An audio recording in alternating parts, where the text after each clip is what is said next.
When people talk about getting rich, it can lead to heated arguments, crazy ideas for getting rich quickly, and people doing things they wouldn't normally do. So, the actual equation to wealth? Let's find out.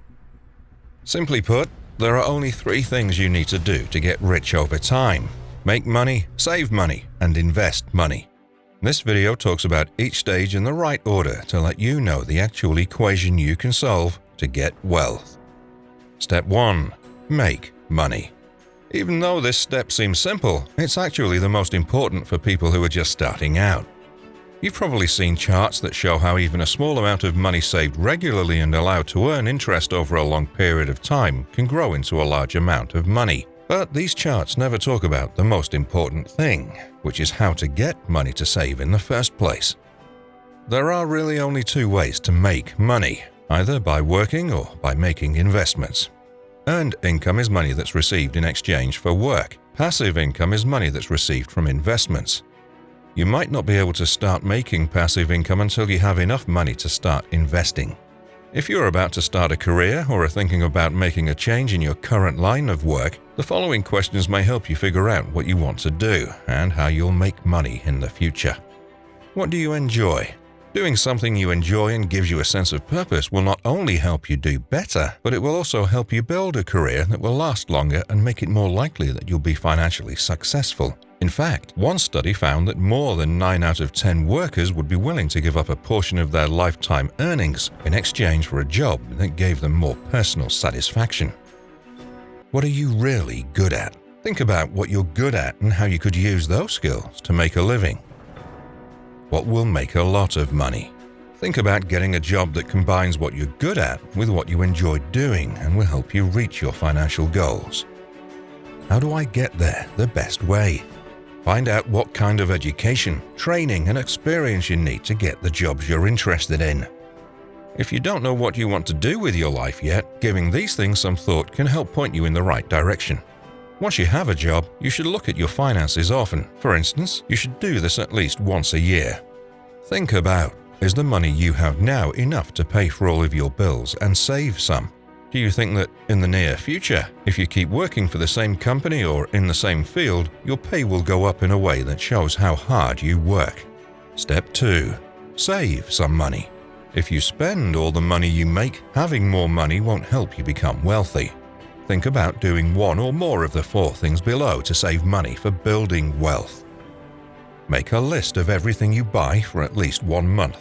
You might find it helpful to do this with a piece of financial software, but you could also use a small notepad that fits in your pocket. Keep track of every purchase you make, no matter how small it seems. Many people are surprised when they find out where all of their money goes.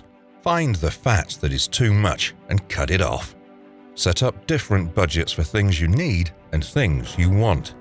People need food, a place to live, and clothes. This should go without saying.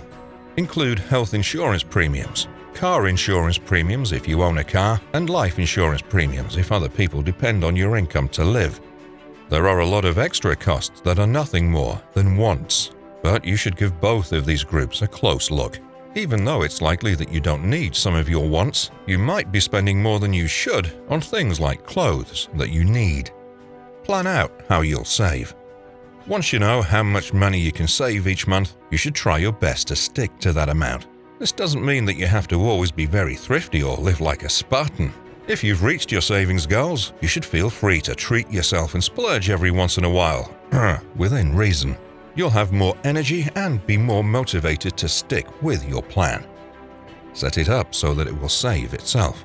Setting up a regular deposit of a certain amount of money from each paycheck into a savings or investment account with your employer or bank is a simple way to save a consistent amount of money every month.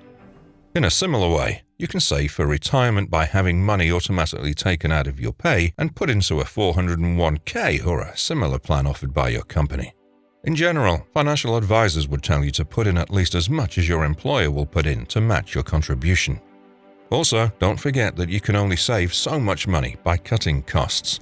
If you've already cut your costs as much as you can, the next step is to look into ways to make more money. Step 3. Invest your money. If you're able to save some money, the next step is to invest it so that it will continue to grow over time. Before you start investing though, you should make sure you have some money set aside in case something comes up. A common piece of advice is to have enough money in a liquid account, like a bank savings account or a money market fund, to cover at least 3 to 6 months' worth of expenses. Investments vary in how risky they are and how much money they could make. When it comes to investments, the general rule is that the safer they are, the smaller their potential return will be, and the opposite is also true.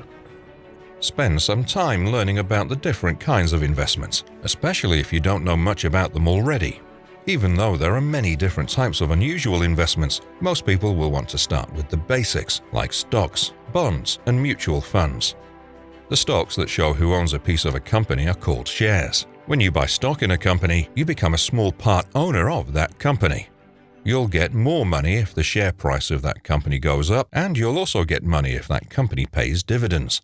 When compared to bonds, stocks are generally thought to have a higher level of risk. However, the level of risk for each stock can vary greatly depending on the company. Bonds are like debt obligations that a company or government issues. When you buy a bond, the person who sold it to you promises to pay back the principal amount plus interest after a certain amount of time. As a very general rule, bonds are thought to be a safer way to invest than stocks, but they also have less potential for profit. Bond rating agencies give each bond a letter grade that shows how risky it is in comparison to other bonds. There are different levels of risk with bonds. Mutual funds are groups of securities, usually stocks, bonds, or a mix of both. When you buy shares in a mutual fund, you get a piece of the money that's in the fund as a whole. The type of assets that mutual funds buy can also affect how risky they are. Diversification is a key concept in the world of finance, and it's important for both new and experienced investors. To put it another way, your goal should be to spread your money out among different types of assets. This is because investments can have very different returns over time. For example, if the stock market keeps having bad luck, investors who put their money into bonds might get a good return on their money. Or if stock A is having a bad time, it's possible that stock B is doing really well. Mutual funds have a certain amount of built-in diversification because they invest in many different securities. And if you invest in both a stock fund and a bond fund, for example, instead of just one or the other, you'll get a wider range of investments than if you only invested in one or the other. And that's all for today, guys. I hope you enjoyed my video. Thanks for watching, and see you next time.